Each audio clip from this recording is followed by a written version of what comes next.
मोअज़्ज़िज़ नाज़रीन, अस्सलामु अलैकुम वरहमतुल्लाहि वबरकातुहू।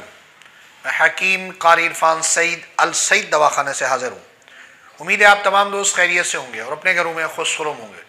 मौजू शुरू करने से पहले आप तमाम दोस्तों से मेरी गुजारिश है कि आप हमारे चैनल को सब्सक्राइब करें और साथ बेल आइकन के बटन को दबाएँ ताकि आने वाली हर नई वीडियो आप तक बर वक्त पहुँचती रहे।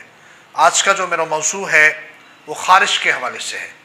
अक्सर दोस्त ये शिकायत करते हैं कि हम साहब हमें ख़ारिश है।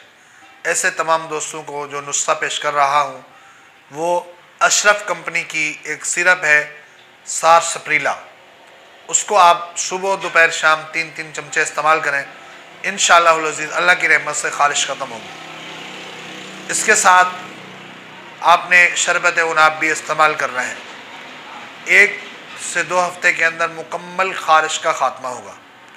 उम्मीद है आप तमाम दोस्त इससे फ़ायदा हासिल करेंगे और हमें दुआ में याद रखेंगे।